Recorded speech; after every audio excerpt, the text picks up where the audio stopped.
যারা এই দেশে জুলুম করেছিলেন মানুষের উপরে, নাম যতই সুন্দর হোক দেখবেন কিছুদিন পরে নামটাও গালি হয়ে যাবে।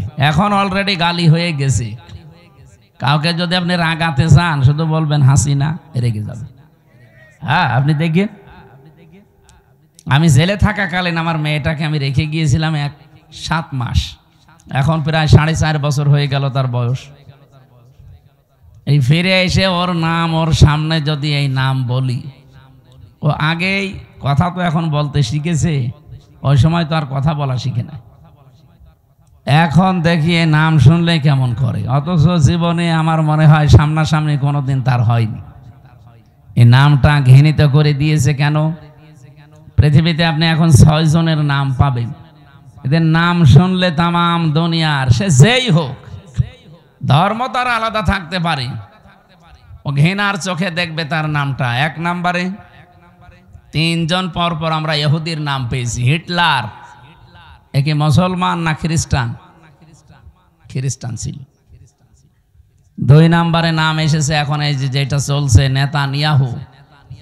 3 নম্বরে আমাদের প্রতিবেশী মোদি। 4 নম্বরে যেটা পালিয়েছে আমাদের এইটা, ওটার নাম কেমন যেন লাগে, এটা ছাতা নিতে চাই না। এই নামগুলো ঘৃণিত করে দিয়েছে কেন? কারণ সম্মান মর্যাদা যার ভেতরে, এদের ভেতরে এই জিনিসগুলো নেই। আল্লাহ মর্যাদা রেখেছেন না কি সূরা মুজাদালার 11 নম্বর আয়াতে আছে, আল্লাহ তাআলা বলেন সূরা মুনাফিকের ভেতরে আছে যে সম্মান, ইজ্জত, মর্যাদা এটা আমি আল্লাহ আমার জন্যে, আমার রসুলের জন্যে, আর যারা দুনিয়ায় ঈমান আনে তাদের জন্য আমি এটা নির্ধারিত করে রেখেছি। এজন্য সম্মান জোর করে পাওয়া যায় না। জোর করে পাওয়ার জন্য যারা চেষ্টা চালিয়েছে তাদেরকে আল্লাহ এত নিচে নামিয়েছে, তাদের নাম এখন গালি হয়ে গেছে। ইয়াজিদ, এই লোকটা সুন্দর একটা নাম না? অনেক সুন্দর নাম ইয়াজিদ, অনেক সুন্দর নাম, অর্থ অনেক সুন্দর, কিন্তু নামটা এখন বিশ্বে কালের আবর্তনে এটা গালি। কাউকে যদি রাগাতে চান বলবেন এজিদের বাচ্চা, রেগে যাবে, অথচ নামটা খারাপ। মীর জাফর, এ ভাইয়ের নামের শেষে মীর আছে, আর ওই লোকটার নামের আগে মীর। মীর জাফর নাম যদি আপনি কাউকে বলেন যে মীর জাফর, ওকে খুশি হবে না রাগ করবে? নামটা কিন্তু সুন্দর। একজন সাহাবীর নাম জাফর, তার আগে মীর, সম্মান সূচক সাথে একটা শব্দ লাগিয়ে দিয়েছেন। এরকম নামটাও গালি হয়ে গেছে, আজ মানুষ রাখতে চায় না। ইয়ারফাউল্লাহুল্লাযীনা আমানু মিনকুম ওয়াল্লাযীনা উতুল ইলমা দারাজাত।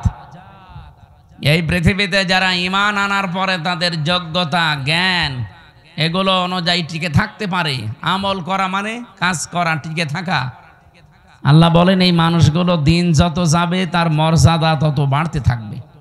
এই জন্য ইয়ারফা এটা মজারে, বর্তমান ভবিষ্যৎ, প্রেজেন্ট ফিউচার। সম্মান মর্যাদা ইজ্জত আল্লাহ কোথায় রেখেছে আমরা আন্দাজে অন্য জায়গায় তালাশ করি। সম্মান মানুষ পাবে ঈমান আনলে, সম্মান মানুষ পাবে তার জ্ঞান অনুযায়ী, যোগ্যতা অনুযায়ী কাজ করে। আমার কথা বোঝা গেছে?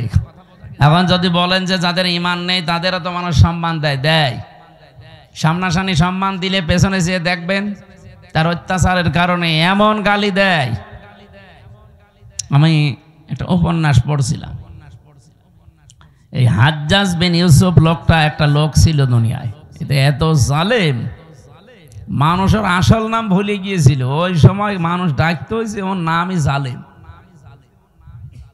পাইক বেয়াদা যারা আছে দেশের জনগণ এসে বলছে আপনার জন্য তো রাস্তায় আর বের হওয়া যায় না, মানুষ শুধু আপনার নামে গালি দেয়। তাও এমন এমন নিকৃষ্ট গালি বানিয়েছে। গালি দেয় কে গো, এত সাহস কার দেখি? একটা ছদ্মবেশ নিয়ে রাস্তায় গেছে, এক গ্রাম্য লোকের সাথে দেখা, বলে হাজ্জাজ বিন ইউসুফ এই লোকটা কেমন? ও তো জালেম। কেমন? জালেমের বাচ্চা, জালেম। 2-3 বার এই কথা শুনে ওর মেজাজ গেছে খারাপ হয়ে। এই বেটাই আমার চেনো না? তো আমি সে হাজ্জাজ। ও আপনি? চিন্তা করছে আমার তো মাথা থাকবে না, ডাক দিয়ে বলছে, বাদশাহ আপনি আমারে চেনেন না তো? আমি এই গ্রামের ওই লোক যার মাসে 2 দিন মাথা খারাপ হয়, আজকে তার পয়লা দিন। ও তুই পাগল, কারে ধরলাম? পাগল বলে ওই দিন বেঁচে গিয়েছে, তাছাড়া বাঁচার কথা ছিল। আমরাও এই 15.5 বছর পাগল বলেই বেশি আছি। হ্যাঁ, কথা বলছেন? সম্মান মর্যাদা কিসের ভেতরে আপনি এখনো টের পাননি। এই জন্য আহ্বান জানাবো, যদি সম্মান মর্যাদা, শান্তি, স্বস্তি, নিরাপত্তা, কল্যাণ এগুলো পেতে চান, দুনিয়াতে আল্লাহ হক দিয়েছেন, অধিকার দিয়েছেন। উলাইকা লাহুমুল আমনু, আল্লাহ যেন এভাবে আঙ্গুল দিয়ে দেখাচ্ছে, এটা ইসমে ইশারা। উলাইকা লাহুমুল আমনু, এই মানুষগুলোই শান্তি, স্বস্তি, নিরাপত্তার হকদার। কারা? আল্লাযীনা আমানু ওয়া লাম ইয়ালবিসু ঈমানাহুম বিযুলমিন, যারা ঈমান আনার পরে তাদের ঈমানের সাথে জুলুমকে মিশ্রণ করে না। এখানে জুলুম মানে শিরিক। সুতরাং ঈমান যারা আমরা এনেছি, যেহেতু এদেশে 92% মুসলমান ঈমান আমাদের আছে, ঈমান আনলেই শুধু নিরাপত্তা পাওয়া যাবে না, ঈমানের সাথে যেন শিরিক মিশ্রণ না হয়। যেহেতু শব্দের অর্থ আমরা 2টা বললাম, 1 নম্বরে শিরিক, 2 নম্বরে জুলুম। ঈমান আমরা এমন ভাবে আনতে চাই আমাদের ঈমানে যেন শিরিক আর জুলুম একটাও মিশ্রণ না ঘটে।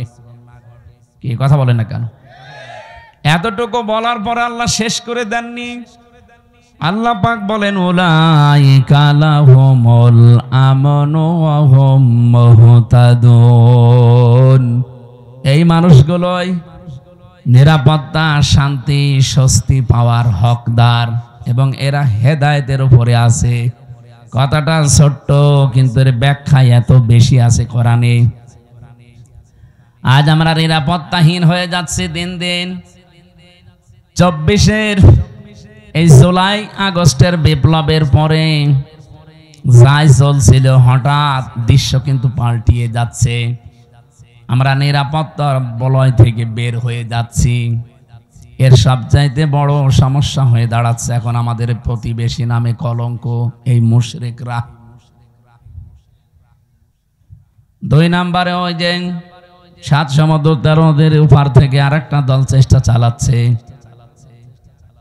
এই জন্য নিরাপত্তা যদি আমরা সত্যি পেতে চাই, রাশিয়ার কাছে, চীনের কাছে, আমেরিকার কাছে, ভারতের কাছে পাওয়া যাবে না।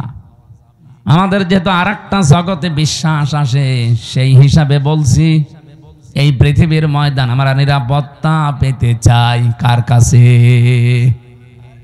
এই জন্য ঈমান যা আছে এইটা যেন নষ্ট না হয়। ঈমান আনার পরে যারা ওই আমল করবে, ঈমানে যা শিখেছে, আমি খুতবার ভেতরে যে কথাগুলো আরম্ভ করেছিলাম, ওয়ানা শাহাদু আল্লাহ ইলাহা ইল্লাল্লাহ ওয়াহদাহু লা শারীকা লাহ, এ পর্যন্ত আমি শেষ করে দেইনি। আমরা এমন আল্লাহর স্বীকৃতি দিয়েছি যার কোনো শরীক নেই, তিনি একা। এই সাক্ষীটা যদি কেউ টিকিয়ে রাখতে পারে, আমার খুতবার এ পয়েন্টের ভেতর ছিল শাহাদাতাম মাওসিলাতান ইলাল জিনান, এই সাক্ষীটা টিকিয়ে রাখতে পারলে আপনাকে জান্নাত পর্যন্ত পৌঁছিয়ে দেবে। এটা এমন একটা সাক্ষী, যেহেতু তেলাওয়াত করেছি যে আয়াত, এই খুতবার সাথে, আয়াতের সাথে আর হাদিসের সাথে পুরা একটার সারা একটা রিলেটেড আছে। আমি এই সম্পর্কে কথাগুলো আজকে বলবো। আমার কথা ছিল এইটা, আমরা শান্তি, স্বস্তি, নিরাপত্তা, সম্মান, মর্যাদা, ইজ্জত এগুলোর জন্য আজ অনেক কিছু করি। যাদের সম্মান কামনা করেছে আল্লাহ তাদের ঈমান এবং আমল অনুযায়ী যেন দুনিয়া আখিরাতে আরো বাড়িয়ে দেন, বলেন আমিন। দরুদ আর সালাম পড়ছে আমাদের নবী, মানবতার মহান শিক্ষক মুহাম্মদুর রাসূলুল্লাহ সাল্লাল্লাহু আলাইহি ওয়াসাল্লামের প্রতি। এদিকে তাকান। জীবন চালানোর জন্য আল্লাহ কোরআন দিয়েছেন, আদর্শ মানার জন্য নবী পাঠিয়েছেন যিনি মুহাম্মদুর রাসূলুল্লাহ।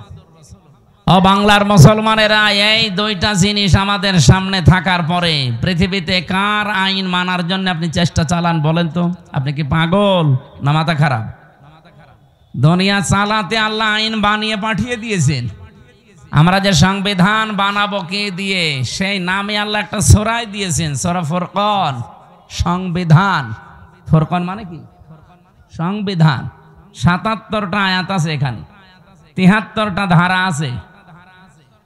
আজকে ৩১৮ পৃষ্ঠা নারী সংস্কার যারা করে, নারী কমিশন বানিয়ে ৩১৮ পৃষ্ঠার বই লিখে জমা দিয়েছে। কোরআনে কারিমের প্রায় 11টা না 13টা আয়াতের ভুল ধরেছে তারা। আমি আজকে পুরাটা প্রায় ৩১৮ পৃষ্ঠা ৩ দিন মিলে পুরাটা পড়লাম।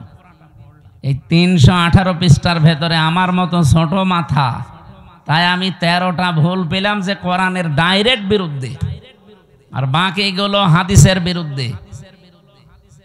এরা সাহস কিভাবে পেয়েছে তার পেছনেও কারণ আছে। এই যে কয়টা রিপোর্ট দিয়েছে, এদের না নারী মনে হয় না পুরুষ মনে হয়। কি কথা বলছেন? এদের চেহারার দিকে তাকান। এই নারী কমিশনার যে কয়টা আছে কমিশনে, একটাও কি মহিলার মতো লাগে? মহিলাদের তো একটা কাটিং কোটিং আছে, এদের কি কি কাটিং? হিজলা কাটিং। এই হিজরাদের এত সাহস হয়তো না, এর পেছনে রাঘব বোয়াল আছে, কেউ কল কাটি নাড়ছে। আজকে হেফাজত ইসলাম বাংলাদেশ থেকে একটা ঘোষণা এসেছে, এদের রায় না, এদের কমিশনই আমরা মানি না। কথা বলেন না কেন? দূরের কথা, এ কমিশনই মানি না। এদেশে 92% মুসলমান। ভারতে কোরআনের 26টা আয়াতের বিরুদ্ধে ওরা কেস করেছিল, তাই তামাম দুনিয়া ফুঁসে উঠেছিল। আর এখানে অলরেডি 13টা আয়াতের বিরুদ্ধে, এটাও তো একটা কেস। আমরা চাই এই মানুষগুলোর পেছনে যারা আছে তাদের সহ আইনের মুখোমুখি করে তাদের বিচারের আওতায় আনা লাগবে। এবং আপনি মানব অধিকারের নাম নিয়ে, বাক স্বাধীনতার নাম নিয়ে, সমান অধিকারের নাম নিয়ে কোরআনের বিরুদ্ধে, হাদিসের বিরুদ্ধে কোনো কথা যদি সামনে কেউ বলে, কোনো বিচার লাগবে না, ওরে মেরে ফেলা লাগবে। হ্যাঁ, কথা বলুন। সময় এখনই যাচ্ছে, এখনো যদি এভাবে ছাড় দিয়ে চলে যান, এ বিপ্লব যেটা এসেছিল, এই বিপ্লব টিকিয়ে থাকা সম্ভব না। এই আয়াতের যেটা পড়লাম না, এই আয়াতের একটু আগে আছে আনাকিমুদ্দিন ওয়ালা তাতাফাররাকু ফি, তোমরা দিন কায়েম করো, এ ব্যাপারে মত পার্থক্য করবা না। দিন কায়েম বাংলাদেশে নেই, আছে? এই আয়াতের ব্যাখ্যা আধুনিক একটা শব্দ বলছি, এদিকে তাকান। দিন যেহেতু কায়েম আমাদের দেশে নেই, যতটুকু দিন আছে ওইটা টিকিয়ে রাখার চেষ্টা করা সর্বাত্মকভাবে, এইটাও একটা কায়েম। আমাদের দেশে দিন যতটুকু আছে ওইটা টিকিয়ে রাখা লাগবে না? বলেন বলেন। এই যে নামাজ 5 ওয়াক্ত আপনারা মসজিদে পড়েন, এটা দিন না? স্যার তো এটা বোঝাচ্ছিল যে আমাদের নামাজ আছে, অন্তত নামাজটা যেন টিকে থাকে। আমরা প্রকাশ্য কেউ এই দেশে জেনা করি না। কি করি? গোপনে কাপনে যেগুলো আছে ওগুলো বাদ দেন, প্রকাশ্যে যেন এইটা কেউ করতে না পারে। ওরা 3 নম্বর পয়েন্টে লিখেছে, দেহ আমার, সিদ্ধান্ত আমার। এটা যদি মেনে নেওয়া হয়, তাহলে জেনা ব্যভিচার কি গোপনে থাকবে না প্রকাশ্যে শুরু হবে? ওরা 2 নম্বর পয়েন্টে লিখেছে যে এখানে বিবাহের ক্ষেত্রে পুরুষের যে অধিকার আছে, মহিলার সে অধিকার নেই। এটা আল্লাহর সিদ্ধান্ত ঠিক হয়নি, এটা ভুল হয়েছে। এরা আমার মাঝে মাঝে চিন্তা হচ্ছে, পুরা বইটা না পড়লে আমার ভালো হতো। পড়ে আমার এখন মাথা খারাপ হয়ে গেছে যে এর সাহস পেল কোথায়। যেহেতু কোরআনে কারিম আমাদের সামনে আছে, সংবিধান হিসাবে পৃথিবীর কারো কাছে কিছু ধার করার কোনো দরকার নেই। আর আদর্শ মানতে গিয়ে যেহেতু নবী নিজে এসেছে আমাদের কাছে, সুতরাং পৃথিবীর কাউকে আদর্শ মানা অন্তত দরকার নেই। এই 2 বিষয়ে আমরা একমত আছি না? এবার আসেন আমরা মূল আলোচনায় যাচ্ছি। সূরা শুরা 13 নম্বর আয়াতের মাঝের একটা অংশ পড়েছি। আমি এতটুকু আয়াত পড়েছি ঠিক, কিন্তু এর ভেতরে যত কথা লুকিয়ে আছে, তাফসীর আকারে কথা বলতে গেলে কয়েক ঘন্টা সময় চলে যাবে এর ভেতর থেকে। আমরা একটা হাদিস পড়েছিলাম, হাদিসের হালকা ব্যাখ্যা করে আমরা আয়াতে চলে যাচ্ছি। হযরতে আবু যর রাদিয়াল্লাহু তাআলা আনহু থেকে বর্ণিত, বিশ্বনবী মুহাম্মদুর রাসূলুল্লাহ সাল্লাল্লাহু আলাইহি ওয়াসাল্লাম দার্থহীন কণ্ঠে তিনি জানিয়েছেন, মানিদ্দা মা লাইসা লাহু। ভালো করে শুনুন, যেই জিনিস তোমার না ওইটা যদি তুমি নিজের কাছে রেখে দাও, আমি আবার বলছি, যেই জিনিস তোমার না ওইটা যদি নিজের কাছে রেখে দাও, যখনই নিজের কাছে ওইটা রেখে দেবে, দাবি করবে, ওই দিন থেকে দুইটা শাস্তি তোমার শুরু। ফালাইসা মিন্না, এক নম্বরে ওই দিন থেকে তুমি আমার উম্মত না। আপনি কিছু বুঝেছেন? কত বড় কঠিন হুঁশিয়ারি, চিন্তা করেন। নবীর উম্মত থেকে আপনি বের হয়ে গেছেন। আপনি মনে করছেন আমি নামাজ পড়ি, রোজা রাখি, মসজিদে সভাপতির দায়িত্বে আছে, আমি নবীর উম্মত নেই মানে না। নবী নিজে বলছেন ফালাইসা মিন্না। যার বালাগাত মানতেক বসে আরবি গ্রামারে ফা শব্দটা 19টা অর্থে আসে। আগের শব্দ যদি কারো ভেতরে থাকে, আগে যেটা নবীজি বললেন ওটা যদি কেউ দুনিয়ায় মেনে চলে, পরের যে হুকুম তার উপরে 100% কার্যকর হবে। যেহেতু ফা না দিলে আমি হাদিসও পড়তাম না, এই ফাটা দিয়ে আমিও ঝামেলায় আছি। যে জিনিস যার না ওইটা যদি কেউ দাবি করে নিজের আয়ত্তে নিয়ে নেয়, প্রথম শাস্তি শুরু হয়ে যাবে। ওই দিন থেকেই সে আর নবীর উম্মত থাকবে না। বাংলার মুসলমানেরা যদি নবীর উম্মত আপনি থাকতে না পারেন, হয় আপনি ইহুদি, নাই খ্রিস্টান, নাই মুশরিক। এক কথা বলছেন না? 4,500 লোক বাস করে, 4,500 ধর্মের লোক বাস করে দুনিয়ায়। এখন 810 কোটি মানুষ এখন পৃথিবীতে বসবাস করছে, মাত্র 175 কোটি আমরা। অন্তত অন্যান্য ধর্মে যারা আছে তারা তো আর নবীর উম্মত দাবি করে না। কয়েকদিন আগে সিঙ্গাপুরে ছিলাম, থাইল্যান্ডে গিয়েছিলাম, মালয়েশিয়া। অন্যান্য ধর্মের লোকদের সাথে আমি যখন রাস্তায় চলাফেরা করেছি গাড়িতে, ইহুদিরা জিজ্ঞাসা করি যে আপনার নাম কি? নাম শুনেই আমি বুঝেছি যেটা ইহুদি। যখনই বলছে আপনার নবীর নাম কি, হোয়াট ইজ ইয়োর প্রফেট, নাম জিজ্ঞাসা করলে বলে যিশু। যিশু মানে ঈসা আলাইহিস সালাম। আমরা যাকে হযরতে ঈসা নবী বলি, ওরা যিশু বলে ডাকে খ্রিস্টানরা। ইহুদিদের কাছে যদি বলা হয় আপনার নবীর নাম কি, বলে যোসেফ। যোসেফ মানে মুসা আলাইহিস সালাম। হযরতে মুসাকে ওরা যোসেফ বলে ডাকে। ইব্রাহিম নবীর নাম তারা পাল্টিয়ে আব্রাহাম বলে। কি বলেন? কথা বুঝেন? এখন বলেন তো, যারা যোসেফ বলে ডাকছে, আমি ইহুদির সাথে মিশে প্রথমে ধরতেই পারি না যে ওটা ইহুদি। এত বড় বড় দাড়ি, জুব্বা একেবারে পা পর্যন্ত, পাগড়ি মাথায় দেওয়া একেবারে গোল করে, এইদিকে সামনে পেছনের কান্দে 4-5টা সাওয়াল পাওয়াল চলতেছে। ওর স্ত্রী পাশে, হাত মোছা পা মোছা পরা, এমনকি মাথার উপরে দিয়ে নেকাব দেওয়া, একেবারে খাস পর্দা। দেখে বোঝার উপায় নেই যে ইহুদি। আমার মনে হচ্ছে বড় কোনো আলেম হবে। নাম শুনেই যখন বুঝেছি যে না, এ তো ইহুদির নাম। শুধু নাম শুনেই বোঝা না, নাম জিজ্ঞাসা করার পর আমি নবীর নাম জিজ্ঞাসা করি। নবীর নাম বললেই কেউ বলে যোসেফ, মানে ওটা ইহুদি। যিশু তার মানে খ্রিস্টান। অন্যান্য ধর্মের নবী যারা আছে, ওরা ওদের নবীদের নবী বলতে ওদের ধর্মগুরুর নাম বলে, আর এরা সরাসরি নবীরই নাম বলছে, যে যিশু, যোসেফ, আব্রাহাম। ডেভিড বলে ডাকে দাউদ নবীকে তারা, ডেভিড। এবার আপনি যে প্রশ্নের জবাব দিতে পারবেন এখান থেকে, এই ইহুদি, এই খ্রিস্টান, এই মুশরিক, এই বৌদ্ধ যারা আছে, ওরা কোনোদিন বলবে যে আমার নবীর নাম মুহাম্মাদুর রাসূলুল্লাহ?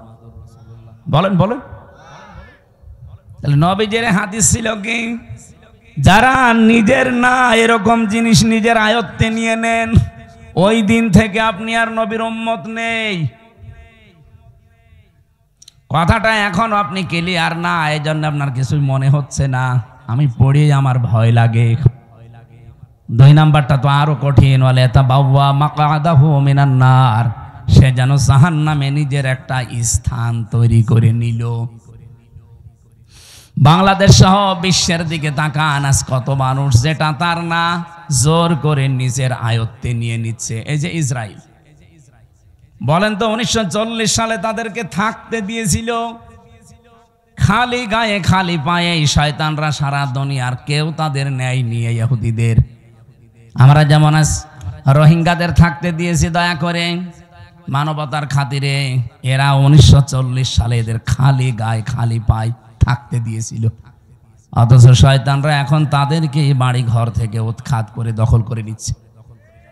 এ কথা বলছে না কেন? এখান থেকে একটা কথা আছে কোরআনে সূরা ইউনূসের 99-100 নম্বর আয়াতে, ওয়ায়াজআলুর রিজসা আলাল্লাযীনা লা ইয়াকিলুন। কোন মানুষ যদি তার বিবেক জ্ঞান অনুযায়ী সিদ্ধান্ত নিতে না পারে, বিবেক অনুযায়ী যদি এই লোকটা কাজ না করে, তাহলে ভুল সিদ্ধান্ত তার উপরে আল্লাহ চাপিয়ে দেয়।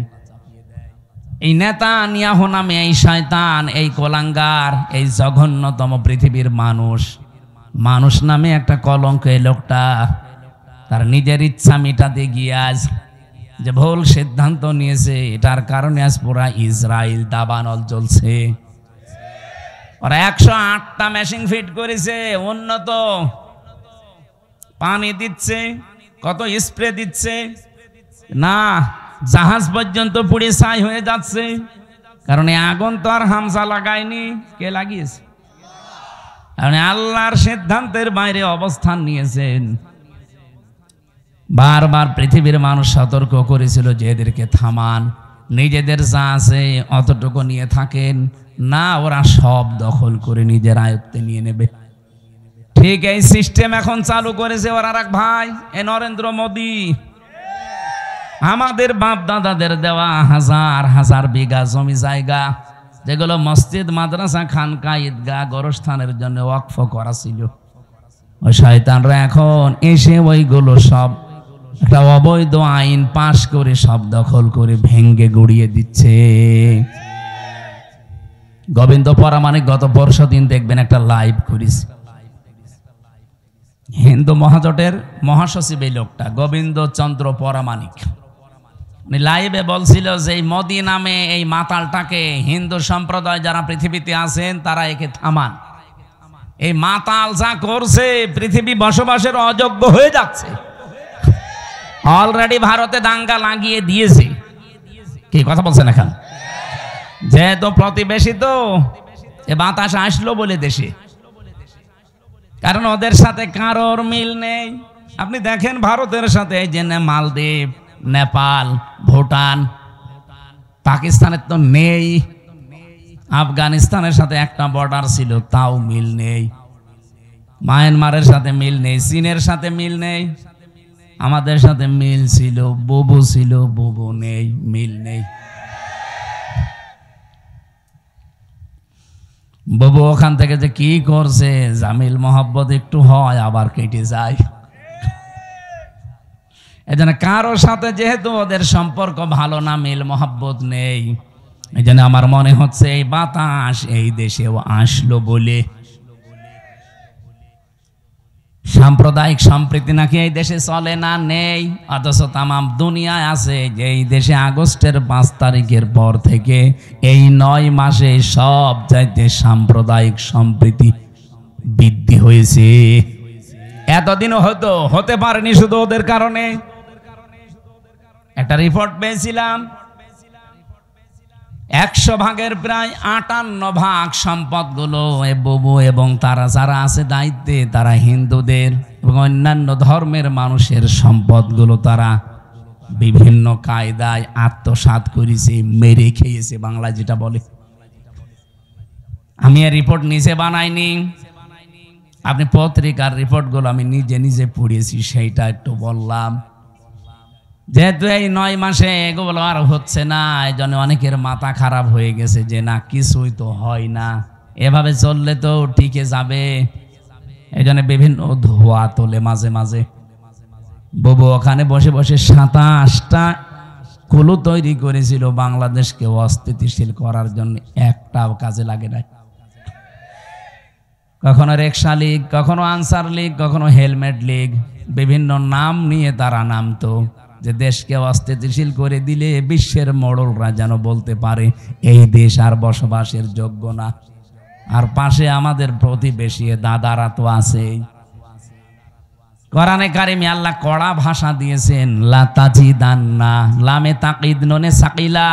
আল্লাহ বলেন, গ্যারান্টি দিয়ে বলছে, লা তাজিদান্না সাদ্দান্নাসি আদাওয়াতাল লিল্লাযিনা আমানুল ইয়াহুদা ওয়াল্লাযিনা আশরাকু। এই পৃথিবীতে দুইটা জাতি মুসলমানদের জন্য, ইমানদার মানুষদের জন্য ভয়ঙ্কর জঘন্যতম শত্রু হিসাবে কাজ করে যাবে, একটা ইহুদি আর একটা মুশরিক।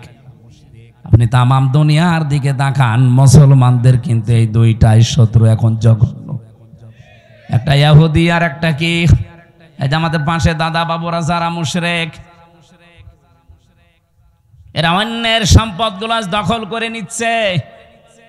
এমনকি আগস্টের 5 তারিখের পরেও বাংলাদেশে বহু মানুষের চরিত্রে আমরা এটা দেখতে পেয়েছি, বিভিন্ন মানুষের জিনিস তারা নিজের মনে করে নিয়ে নিয়েছে। রাজশাহীতে হয়তো এখনো শুরু হয়নি। যারা যারা মানুষের সম্পদ নিয়েছেন, যেভাবেই নেন ওটা ফেরত দেবেন, নয়তো আপনি মরে গেলে জানাজা দেওয়া, কবরে দেওয়া মিথ্যা কথা হবে। কারণ আমি কি বলে দেব আপনাকে, বিসমিল্লাহি ওয়া আলা মিল্লাতি রাসূলিল্লাহ, আল্লাহর নামে রসুলের আদর্শের উপরে রেখে গেলাম, আপনি তো রসুলের আদর্শে আর নেই। আমার এই কথার ওজন যারা টের পেয়েছেন তারা চুপ করে আছে। আপনি টের পেয়েছেন? যারা যার যার জিনিস নিয়েছেন, যেটা আপনার না ওটা ফেরত দেন। হ্যাঁ, যদি ওটা আপনারই হয়ে থাকে, আপনি হাত ছাড়া করে ফেলেছিলেন, ওইটা আবার ফেরত পেয়েছেন, তাহলে আপনি হাদিসের আওতা মুক্ত থাকবেন। আমি কথা বোঝাতে পারিনি? না না, ওখানে এখনো বুঝিনি অনেকে। যেটা আপনার ছিল কিন্তু হাত ছাড়া হয়ে গিয়েছিল এতদিন, আপনি ফেরত পেয়েছেন। আবার একটা দোকান ছিল, দোকান দখল করে নিয়েছিল, এরকম হয়নি বাংলাদেশে?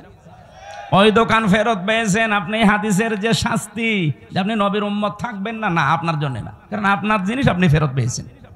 হ্যাঁ, কথা বলেন না কেন? কত মানুষের জমি জায়গা দখল করে নিয়েছিল 15.5 বছরে। আপনাদের রাজশাহী হয়তো এখনো কিছু হয়নি, টের পাচ্ছেন না। কুষ্টিয়ায় আমাদের হানিফ সাহেব কত টাকার মালিক, আমার মনে হয় আল্লাহর ও ছাড়া কেউ জানতো না। কি হইল এখন?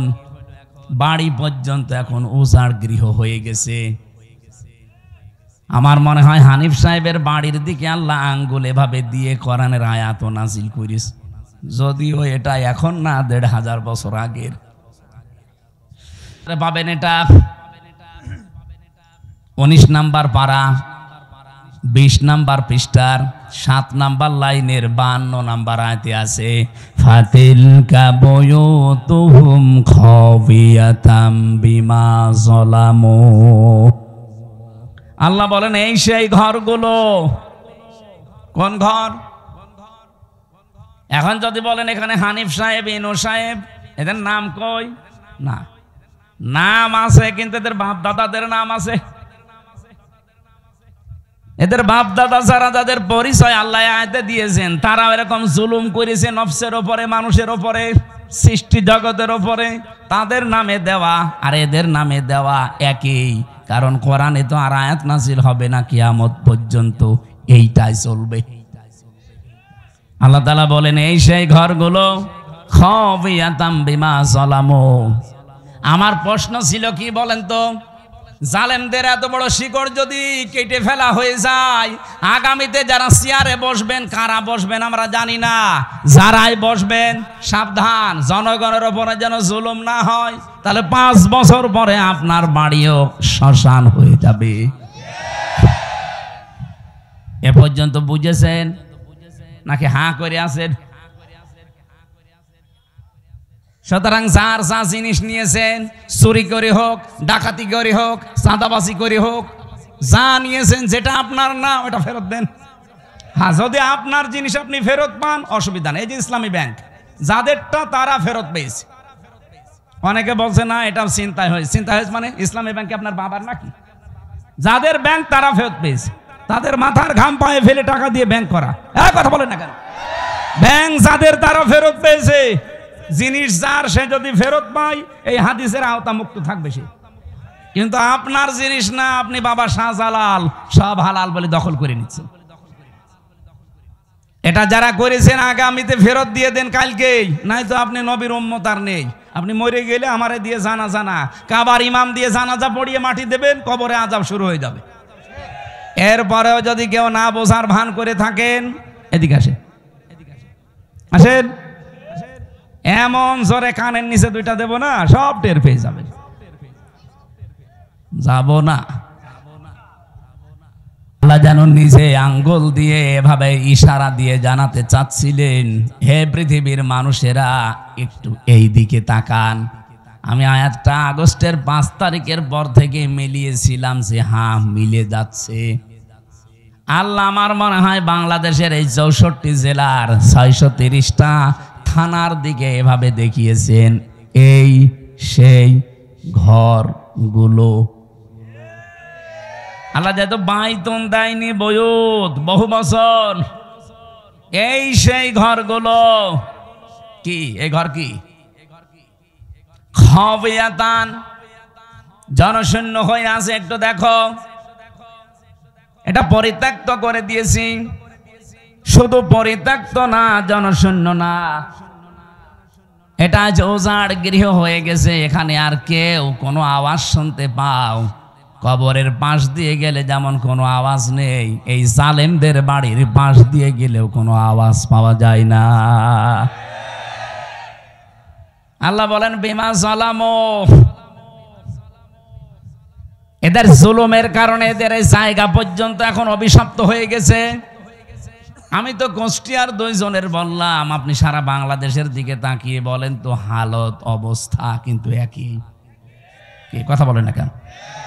কয়দিন আগে কিশোরগঞ্জে ছিলাম, যেটা একেবারে কেন্দ্রীয় ওদের জেলার মাঝখানে, যেটা ওই জায়গায় শুনলাম নাকি টর্চার সেলও ছিল আগস্টের 5 তারিখের আগে। ভালো মানুষ, নিরীহ মানুষ, তাদের মতের বিরুদ্ধে যারা আছে তাদের নিয়ে ওই জায়গায় টর্চার করত। অথচ আল্লাহ পাক এখন ওই জায়গাটা পর্যন্ত অভিশপ্ত বানিয়ে দিয়েছেন। আমি ড্রাইভারকে বললাম একটু গাড়ি থামাও, দেখি। তাকিয়ে দেখি 3-4 জন করে যাচ্ছে, কেউ এদিকে কেউ এদিকে কেউ এদিকে, চারিদিকে মুখ করে পেশাব করতে বসিস। মনে হচ্ছে জামাতবদ্ধ টয়লেট চলছে। এদের এই জায়গাটা আল্লাহ অভিশপ্ত করে দিল কেন? বিমা যালামু, কারণ এখানে তারা জুলুম করত। আল্লাহ এ পর্যন্ত যদি দিয়ে আয়াত শেষ করে দিত, আমি আয়াতই পড়তাম না। এরপরে আমাদেরটা, ইন্না ফি যালিকা লায়াতাল লিকাউমিন ইয়ালামুন। রব্বুল আলামিন বলেন, এই যে লামে তাকলিদ দিয়েছেন মাঝে, আর বক্তব্যের আগে ইন্না আছে। যারা গিরামার বসে, আপনি আয়াতটার দিকে একটু খেয়াল করেন, আল্লাহ গ্যারান্টি দিচ্ছেন অবশ্যই অবশ্যই জ্ঞানী যারা, তাদের জন্য এখানে একটা শিক্ষা আমি আল্লাহ রেখে দিলাম। কি শিক্ষা আছে? জালেমদের এত বড় শিকড় আপনি চিন্তা করতে পারেন। এই বাগমারার ইউনিয়নের, শ্রীপুর একটা ইউনিয়ন না, এই ইউনিয়নের দারওয়ান থেকে শুরু করে সংসদ ভবন পর্যন্ত জালেমদের প্রতি থরে থরে স্তরে সাজানো ছিল লোকজন। আমি নিজে তো ভিকটিম, আমি দেখেছি। রিমান্ডে আমি দেখলাম আমার 8 দল একটার পরে একটা গোয়েন্দা বিভাগের আসতো রিমান্ডে প্রশ্ন করার জন্যে। আমার মনে হয় সব ওরা থরে থরে থরে থরে সাজিয়ে রেখেছিল। মামলার আই ওদের, মামলার পিপি ওদের, জজ ওদের, ম্যাজিস্ট্রেট ওদের, মামলায় যে সাক্ষী ওদের, যে আমাকে জিজ্ঞাসাবাদ করবে রিমান্ডে সে ওদের, যারা অফিসার আছে ওখানে পাহারা দেয়, যারা অত্যাচার করবে তারা ওদের হুকুম চিনি দিয়েছেন, সে ওদের। আমার কি, আমার একজন আছে, না না, আমার একজন ছিল উকিল, ওর কথা শুনলেও চলে, না শুনলেও চলে, আর ওর কথা শুনতেও না। ও খালি বলার দরকার বলেছি তো, ঠিক আছে আপনি থামেন যান। মামলাটা আমার 30 বার উঠেছে, সিএমএম কোর্ট, জজ কোর্ট, হাইকোর্ট মিলে, কিন্তু 3 বছরে একটা দিনের জন্য জামিন নামে কোনো শব্দ নেই। অথচ এই মামলাটা আগস্টের 5 তারিখের ফলে শুধু তুলতে দেরি, জামিন না খারিজ করে দিয়েছে। অথচ জজ কিন্তু ওইটাই। আমি ওনার খাস কামরায় গিয়ে জিজ্ঞাসা করলাম যে মাননীয় জজ সাহেব, এই বিচারটা তো 3 বছর আপনার কাছেই ছিল, এতদিন তো বলেননি যে না এই মামলায় জামিন দেওয়া যাবে না, আর এখন যে খারিজ করে দিলেন। হুজুর আমার হাত বাঁধা ছিল, আমি কিছুই করতে পারি নাই, ওই পুতুলের মতো শুধু চেয়ারে বসে থাকতাম। আমি যে আপনাকে 10 দিনের পরিবর্তে 6 দিন আর 2 দিন 8 দিন রিমান্ড দিয়েছিলাম 2 মামলায়, তাই আমার ওপর প্রেশার যে 10 দিনের রিমান্ড দিলেন না কেন? তাহলে আপনার এখানে বসে থাকার দরকার কি? সব তো ওরাই যদি করে। প্রথম মামলার রিমান্ডে নেওয়ার পরে 10 দিন চেয়েছে, দিয়েছে 6 দিন। এই নিয়ে নাকি ওই ম্যাজিস্ট্রেটকে ওখান থেকে অন্য জায়গায় বদলি করে দিয়েছে, যে কেন আপনি 10 দিন দিলেন না। বাস্তব তো এই জন্য বলছি। রিমান্ডের 2য় দিন আমার চোখ বেঁধে কালো কাপড় দিয়ে, পেছনে হাত হ্যান্ডকাপ দিয়ে, মাথায় দড়ি লাগিয়ে, পায়ের সাথে ডান্ডা বেড়ি লাগিয়ে নিয়ে গেল এক অন্ধকার মাটির নিচে ঘরের ভেতরে। আমি বললাম যে কি 10 দিন রিমান্ড চেয়েছিল, অথচ এই অফিসারগুলো একটাও কোর্টে আমার সাথে যায়নি, শুধু মামলার আয়ও আমার সাথে ছিল। আমারে দেখছে ওরা আগে আগে প্রশ্ন করছে যে রিমান্ড চাইলো 10 দিন, 6 দিন দিল, অবশ্যই এই কি ম্যাজিস্ট্রেট, এই ম্যাজিস্ট্রেট মনে হয় আপনার দলের লোক। কি গো, আমার দলের লোক হবে কি করে? জীবনে আমি তার নামও শুনি নাই, তার কোনোদিন দেখিও নাই, আর সে আমাকে চেনে কিনা আমি তাও জানি না। 10 দিন তো আপনারা চেয়েছিলেন, তা আপনি তো ছিলেন না, আপনি কি করে জানলেন? তার মানে ওখান থেকে সব কিছু ম্যাজিস্ট্রেটকে বলে দিয়েছে, যা যা ও তাই তাই করিস। পরে কয়দিন যখন জেলখানায় গেলাম, দেখি ওই ম্যাজিস্ট্রেট ঘুরে বেড়াচ্ছে ভেতরে। কি আপনি এখানে? হুজুর মাফ করে দিয়েন, আমার বউ যৌতুক মামলা দিয়েছে। ঠিক করিস, শয়তান, তোর যৌতুক মামলা দিয়ে এখন তুই জেলে, আমার সাথে এমনি দেয়নি। কোন কারণে আমার এই মিথ্যা তথ্যগুলো লিখে সই করে নিলি? হুজুর আমার যা যা বলতে বলেছে আমি তাই তাই করেছি। আল্লাহর কসমে কোরআন হাতে নিয়ে বলছি, বাংলাদেশে শুধু হাসিনা ছাড়া যারা ছিল সব হাত বাঁধা। আপনি যাই বলেন না কেন, ও কাওয়া কাকুরও হাত বাঁধা ছিল। কাওয়া যতই কাকা করুক, যদি একটু মুখ ফসকে সত্যি কথা বলে, ওই দিনই কাওয়ার কর্ম শেষ করে দিত। হয়তো হইল, কাদের কাকু বলা যায়? কাওয়া কাকু।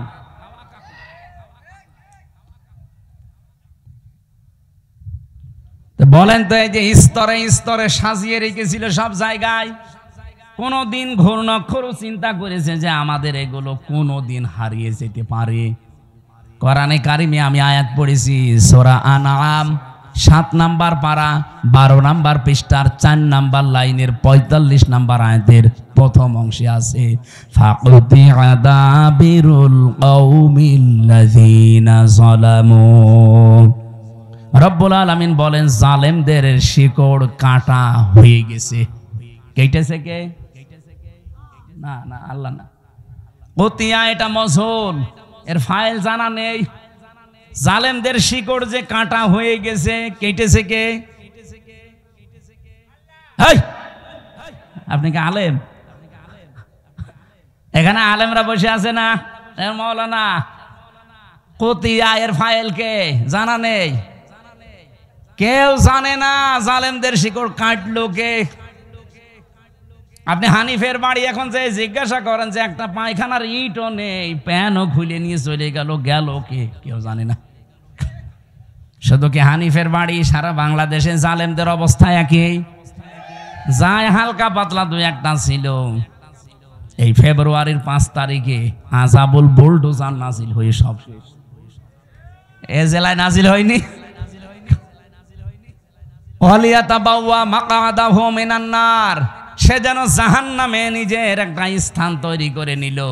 আমার তো হাদিসটা পড়ে মনে হয় খাপের খাপ এই দেশে অনেকের জীবনে মিলে যাচ্ছে। আমরা যারা বেঁচে আছি অন্তত আল্লাহ যেন আমাদেরকে বাঁচিয়ে রাখেন, বলেন আমিন। আরে ভাই, আপনার সবার জন্য কথা বলছি, যারা এগুলো করেছেন ফেরত দিয়ে দেবেন। আমি আবার বলছি, হ্যাঁ আপনারটা যদিও দখল করে নেয় এতদিন, ওটা যদি আপনি ফেরত পেয়ে থাকেন আপনি হাদিসের বাইরে থাকবেন। এবার যদি না বোঝেন, আমার আর বাংলায় বলা সম্ভব না, আমি বাদ দিয়ে দিলাম, জান আপনার আয়ু ছেড়ে দিলাম। আমি সূরা মাত্র একটা আয়াতের 5 ভাগের 1 ভাগ পড়েছি। কাবুরা আলাল মুশরিকিনা মা তাদউহুম ইলাইহি। এবার তাফসীর আকারে কথা বলতে চাই। সূরা কোন সূরা? সূরা মানে সংসদ। তাহলে সংসদ এই শব্দটার নামে আল্লাহ একটা সূরা দিলেন, অথচ এই 54 বছরে আমরা সংসদে যেতে চাইলেই আমাদের উল্টাপাল্টা কথা বলতো। কি বলতো না? আরে ভাই, সংসদ নামে একটা সূরা আছে। সংসদ চলবে যেই জিনিস দিয়ে, তার নাম সংবিধান।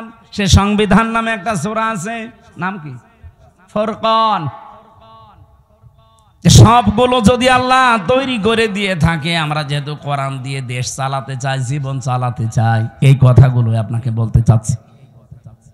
হ্যাঁ, আপনি সেদিকে ডাক দেন, এই যে কোরআনের দিকে আসো। আল্লাহ রাব্বুল আলামিন যে জীবন বিধান পাঠিয়েছেন, এইটার উপরে দুনিয়াকে চালানোর চেষ্টা করো, দাঁড় করাও। এই কথাগুলো বললে সবচাইতে বেশি খারাপ লাগবে, মন খারাপ হবে, রাগ করবে কারা? কাবুরা আলাল মুশরিকিন, মুশরিকরা মন খারাপ করবে। মা তাদউহুম ইলাইহি, যেদিকে আপনি মানুষকে ডাকতে চান, এদিকে যদি সত্যিই মানুষকে ডাকেন মন দিয়ে, আপনার কথা শুনে কোনো ইমানদার, কোনো মুসলমান রাগ করবে না, খুশি হবে। আমার ওই যে খুতবার প্রথমে এই কথাগুলো ছিল, অনাশাহাদু আন্না মুহাম্মাদান আবদুহু ওয়া রাসূলুহুল মাবউসু ফিনা বিল হুদা ওয়া দীনিল হাক্কি লিইযহিরাহু আলাল আদিয়ান। আমরা সাক্ষী দিচ্ছি মুহাম্মদ রাসূলুল্লাহর, যিনি আল্লাহর বান্দা এবং রাসূল। আল্লাহ তাকে পাঠিয়েছিলেন দ্বীনে হক দিয়ে, সত্য বিধান দিয়ে, হেদায়েত সহকারে। লিইযহিরাহু আলাল আদিয়ান, দুনিয়ায় যত দিন ধর্ম আছে সব কিছুর উপরে ইসলামকে বিজয় করার জন্য। এজহার মানে কি? আমরা অনেকে মনে করি এজহার মানে নুন সাকিন মিম সাকিনের কায়দা। এটা এজহার মানে স্পষ্ট করা না। এজহার মানে এখানে বিজয় করা, এজহার মানে দাঁড় করানো, এজহার মানে কায়েম করা। এবার আসেন আমরা আয়াতের মূল কথায় যেতে চাই। আপনারা কি চলে যাবেন? হ্যাঁ আমার ভাইরা, বিশ্ব নবীকে যেহেতু আল মাবউসু ফিনা বিল হুদা, তোমাদের ভেতরে আমি আমার রাসূলকে হেদায়েত সহকারে পাঠিয়েছি। ওয়াদীনিল হক, সত্য দিন দিয়ে পাঠালাম। তাহলে নবীজি এসেছিলেন পৃথিবীতে হেদায়েত নিয়ে এবং সত্য দিন নিয়ে। তার কাজ কি ছিল? পরা কোরআন শরীফ থেকে আমি 3টা জিনিস নবীজির জীবনে পেয়েছি। ওনার মিশন এবং ভিশন ছিল দুনিয়ায় 3টা। কয়টা বলেন? 1 নম্বরে উনি তাওহীদ প্রতিষ্ঠার জন্য এসেছিলেন। এটা রেকর্ড হচ্ছে, তো সারা বাংলাদেশে লাইভ চলছে, সবাইকে শোনাতে চাই। এই দেশে তাওহীদ প্রতিষ্ঠার জন্য নবীজি যেহেতু পৃথিবীতে এসেছিলেন, উনি এখন নেই, এই দায়িত্ব এখন তার উম্মতদের। এই কথা বলেন না কেন? এখন এটা প্রতিষ্ঠা করবেন কি করে? তাওহীদ প্রতিষ্ঠার জন্য কোরআনে কারিমে 1500 বছর আগে, আমরা খুব ভালো করে শুনবেন, আল্লাহ পাক 1500 বছর আগে কিছু মূল নীতি দিয়েছেন যে তাওহীদ যদি প্রতিষ্ঠা করতে চান এই 3টা মূল নীতি সামনে নিয়ে এগিয়ে যাবেন।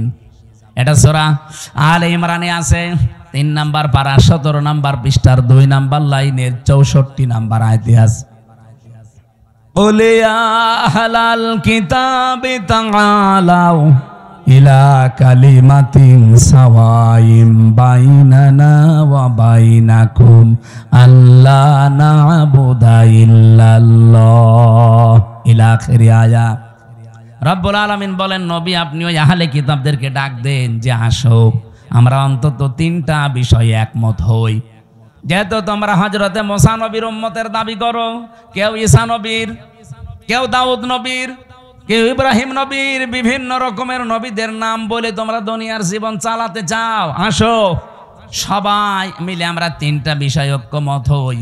আর আমার মনে হয় এই দেশের জন্য এগুলো বলা লাগবে না, কারণ এই দেশে অন্যান্য কিতাবের অনুসারী একেবারেই কম। আমরা শুধু যারা মুসলিম তাদের কিতাবের নাম কি?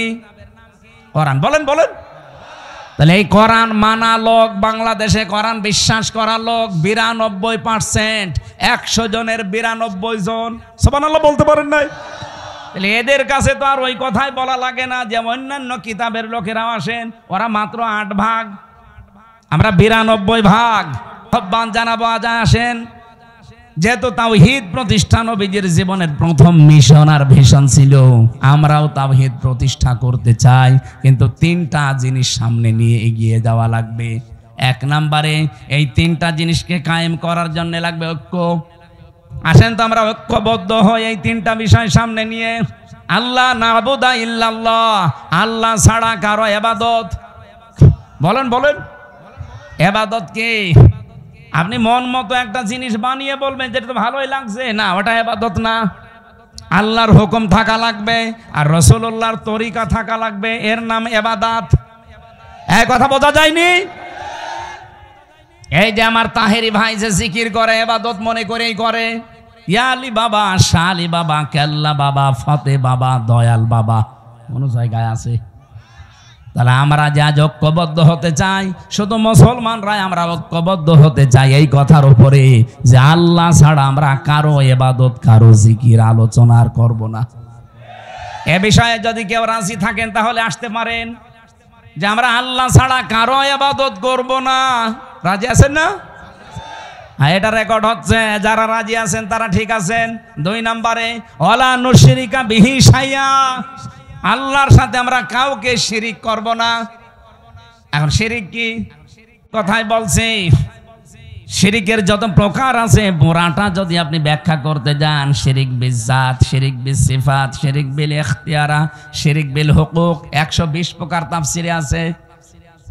এক কথায় জবাব দিচ্ছি শোনেন, আল্লাহ যেটা পারে ওইটা অন্য কেউ পারে, এই বিশ্বাস করার নাম শিরিক। সকল ক্ষমতার উৎসকে বলেন বলেন, এখানে অন্য কারো অধিকার। কেউ যদি অন্য কাউকে যোগ করে বলে না জনগণ সকল ক্ষমতার উৎস, ও কিন্তু শিরিক করলো। আর এই শিরিক বাংলাদেশে নেই। কথা বলেন না কেন? কারা কারা এই শিরিকে আছেন হাত তোলেন তো। সবই ভালো মানুষ দেখছি, আলহামদুলিল্লাহ, যাক ভালো। 2 নাম্বারটা বলি, এদিকে তাকান। সন্তান দিতে পারে কে? অন্য কেউ? হ্যাঁ না, মানে বাঘ মারাইছিলাম কালকে রাতে। কোন জায়গায় জানো? ওই যে বেলঘরিয়া হাট ফাজিল মাদ্রাসায়, এই যে এখানে না বাঘমারা, হয়তো বাঘমারা, যে বাড়িতে আমাকে নিয়ে এসে বসিয়েছে, ওই বাড়ি আলার 2টা ছেলে, আর একটা পেটে এসেছে শুনলাম 6 মাস। উনি পরীক্ষা করে দেখেছে ওইটাও ছেলে, কিন্তু উনি মেয়ে চাই। আমার একটা পানির বোতল নিয়ে বলছে হুজুর এমন পানি পড়বেন যেন এটা মেয়ে হয়ে যায়। আমি কি ডাউনলোড করে দেব? কি বিশ্বাস! সেদিন বগুড়া গাবতলী থানায় যে বাড়িতে বসেছিলাম, ওই লোকটা এসে আমার কাছে একটা আপেল নিয়ে বলছে হুজুর পড়িয়ে দেন। কেন? বাচ্চা। ঠিক আছে, সূরা ফাতিহা পড়ে ফু দিলাম, কারণ ফাতিহা সব রোগের মহা ঔষধ। আমার কানের কাছে মুখ নিয়ে বলছে হুজুর এমন আপেল পড়বেন যেন ছেলে হয়। আপেল ফেলে দিলাম, আপেল কই ফেলে দিস কেন? আরে ভাই ছেলে হওয়া যদি আপেল পড়ে কাজ হয় তা আমার ম্যাডামের 3টে মেয়ে হইতো না? কত চেষ্টা করলাম একটা ছেলে হওয়ার, তারপরও মেয়ে। আর আপনি এসেছেন আমার কাছে আপেল পড়তে। আমি আপেল দরকারে নিজে পড়ি, নিয়ে ম্যাডামের ফের খাওয়াবো? চিন্তা করেন কি বিশ্বাসী আছে এরা? আপেল পড়া, পানি পড়া, দুর্গা পূজা, পীর পূজা, কত মানুষের কাছে বিশ্বাসটা নিয়ে গেছে। অথচ ছেলে মেয়ে দেওয়ার একচ্ছত্র মালিকানা হামজার। অনেকে বলছে কার? আরো জোরে। তাহলে এক কথায় জবাব কি পেলেন? আল্লাহ যেটা পারে পৃথিবীর অন্য কেউ। সুতরাং মা বোনেরা, ভাইরা, বিয়ের পরে 50 বছর ছেলে মেয়ে না হোক, আমাদের জাতির পিতার 86 বছর বয়সে ছেলে হয়েছে, তারপরেও তো তিনি কোনো কবরে, মাজারে, পীরের কাছে যাননি। এই যে মাওলানা রেজাউল ইসলাম উজ্জ্বল, আপনাদের বাগমারার ছেলে, ওরা 17 বছর বিয়ে হয়েছে, ছেলে মেয়ে নেই। আজকে ওনার বাড়িতে রাতে ছিলাম, আমারে বলছিল আফসোস করি, কিন্তু আজ পর্যন্ত কোনো দিন উনি কোনো পীরের কাছে, মাজারে, তাবিজ এগুলো নেয়নি। কিন্তু কারো 2 বছর 5 বছর যদি ছেলে মেয়ের মুখ না দেখে ও পাগল হয়ে যায়, কত জায়গায় যে দৌড়িয়ে চলে যায়। আমার এই বিশ্বাসটা যেন আজকে সঠিক হয়ে যায় যে আল্লাহ যেটা পারে ওইটা অন্য কেউ। এবার 3 নাম্বারটা বললে এবার রাগ করবেন না তো? আমি তো আর বানিয়ে বলছি না, রাগ করলে আল্লাহর উপরে করবেন। কার উপরে? আল্লাহ করেন। এবার আসেন, বলছে এই পৃথিবী বানিয়েছে কে? কোন ভগবানের হালকা সাহায্য আছে? বলেন। আল্লাহ রাব্বুল আলামিন বলেন, এবার শিরিকটা ধরা পড়বে। আলা লাহুল খালাক ওয়াল আমর, সূরা আরাফের 54 নম্বর আয়াতে আছে মাঝের অংশে যে সৃষ্টিদার, আইন চলবে তার। বলেন না কেন? সূরা আলে ইমরানের 154 নম্বর আয়াতের মাঝের অংশটা একটু দেখবেন। ইয়াকুলুনা হাল্লানা মিনাল আমরি মিন শাইইন কুলিন্নাল আমরা কুল্লাহু লিল্লাহ। হে নবী, ওরা জিজ্ঞাসা করে যে আইন কানুন আমরা কি বানাতে পারি? আপনি বলেন না, আইন বানানোর ক্ষমতা কার? সুতরাং বাংলাদেশে 92 যারা মুসলমান দাবি করছেন, আল্লাহর পাঠানো আইন এই জমিনে কায়েম বাদ দিয়ে পৃথিবীর কোন মানুষের তৈরি করা আইন যদি কায়েমের জন্য আপনি চেষ্টা করেন, দল করেন, আন্দোলন করেন, আল্লাহর কসম আপনি শিরিক করছেন। নিয়ে আসেন তো, কোন হুজুর নিয়ে আসবেন ভুল ধরতে? নিয়ে আসেন, নিয়ে আসেন। এটা বাংলাদেশে এখন চলছে কিনা বলেন? এরপরেও যদি কারো পরিবর্তন না হয়, এখন এর কিভাবে আপনি হেদায়েত করবেন বলে? এর মাথার উপরে খাইটে মারা ছাড়া কোনো উপায় আছে? মানুষের মনটা খারাপ হয়ে যায় আমার এই কারণে যে এত বাংলায় বলছি যে আল্লাহ বানিয়েছে, আইন চলবে তার। আপনি অন্যের আইন এখানে দাঁড় করাতে চান, আপনি তো শিরিক করছেন। কারণ আল্লাহ যেটা পারে ওইটা অন্য কেউ। এবার আপনি যা ভালো লাগে করেন তো ভাই। আপনি যদি জাহান্নামে যেতে চান, আসেন, আপনাকে 2 লাথি দিয়ে আরো ফেলে দেয়। বড় দুঃখ নিয়ে কথাগুলো বলছি। এত চিল্লানো, এত পাল্লানো কি হচ্ছে? আপনার পরিবর্তন আসতে চাই না, আমি কি আপনার ক্ষতি চাই? আপনি নিয়ে এসেছেন এত কষ্ট করে, সে কুষ্টিয়া থেকে সঠিকটা তুলে ধরলাম। আরে ভাই, নামাজ আপনার যদি কমও থাকে, রোজা আপনার কমও থাকে, আমল আখলাক যদি কমও হয়, ঈমান যদি খাঁটি হয়, শিরিক না থাকে, আপনাকে জান্নাতে যেতে পারবেন? আর যদি শিরিক মিশ্রণ হয়, অকদিমনা ইলা মা আমিলু মিন আমালিন ফাজআলনাহু হাবাআম মানসুরা। কোন মানুষ যদি শিরিক মিশ্রিত কিছু নিয়ে যায়, ওটা ধুলি কণার মতো মুখের উপরে নিক্ষেপ করা। এই জন্য বাঁচাতে চাই। আসেন, আমরা তাওহীদ প্রতিষ্ঠার 2য় পয়েন্টে, শিরিক আমরা করছি না, করব না। যারা শিরিক করছেন তারা এই ঐক্যে আসতে পারবেন না। 3 নম্বরে, ওয়ালা ইয়াত্তাখিযা বা'দুনা বা'দান আরবাবাম মিন দুনিল্লাহ। আমরা আল্লাহ বাদে অন্য কাউকে অভিভাবক হিসাবে, রব হিসাবে আর মানতে চাই। এই 3টা বিষয় যারা ঐক্যমত হবেন, তারা এক জায়গায় হলে তাওহীদ প্রতিষ্ঠা সম্ভব। ফাইন তাবাল্লাউ ফাকুলু শাহাদু, নবী আপনি বলেন এরপরেও যদি কেউ মুখ ফিরিয়ে চলে যায় ফাকুলু শাহাদু, আপনি ঘোষণা দিয়ে দেন, সাক্ষী দিয়ে দেন, আযান দিয়ে দেন, ফাআন্না মুসলিমুন, যে আসতে চাও আসো, এই তিনটা বিষয়ে যদি ফিরে যেতে যাও তোমরা আমাদের সাথে আর নেই। আমার মনে হয় বাংলাদেশে যদি এই পয়েন্টটা সামনে নিয়ে তাওহীদ প্রতিষ্ঠার জন্য আজ এই 92 লাগবে না, মাত্র 51% মুসলমান যদি আজ এক হয়ে যেতে পারি, সামনের বাংলাদেশ হবে আল্লাহর কোরআনের বাংলাদেশ। এটা একটু দেখা দরকার। 54 বছর তো বিভিন্ন জিনিস দেখেছি, এইটা দেখতে বাকি আছে, বাকি নেই। এই কোরআনে 500 আইন আল্লাহ দিয়েছেন, এটার কথা বললে কাদের রাগ হবে যেন? কাবুর আলাল মুশরিকিনা মা তাদউহুম ইলাই, আমি যেটিকে ডাকছি এই কথা বললে আল্লাহ বলেন সবচাইতে বেশি রাগ করবে, মন খারাপ করবে। বলেন বলেন। তাওহীদ প্রতিষ্ঠার জন্য আল্লাহ পাক আপনাকে জীবনেও মনোনীত করবে না যদি আপনার মন তৈরি না হয়। এজন্য আয়াতের পরবর্তী আয়াত এইটা, আল্লাহু ইয়াজতাবি ইলাইহি মাইয়াশা ওয়া ইয়াহদি ইলাইহি মাইয়ুনিব। আল্লাহ সবাইকে এই কাজে মনোনীত করেন না, আল্লাহ যাকে নির্বাচিত করেন, পছন্দ করেন, তাকে এই কাজের জন্য বাছাই করেন। আর যাকে আল্লাহর ভালো লাগে না আল্লাহ তাকে ছাঁটাই করে দেন। তাহলে ছাঁটাই করা, বাছাই করা এটা আল্লাহর একটা পদ্ধতি। আল্লাহ আন্দাজে কাউকে ছাঁটাইও করেন না, আন্দাজে কাউকে বাছাইও করেন না। আল্লাহ ছাঁটাই করতে হলে আল্লাহ সেই যোগ্যতা দেখে তার ভেতরে, আল্লাহ বাছাই করতে হলেও তার যোগ্যতা দেখে।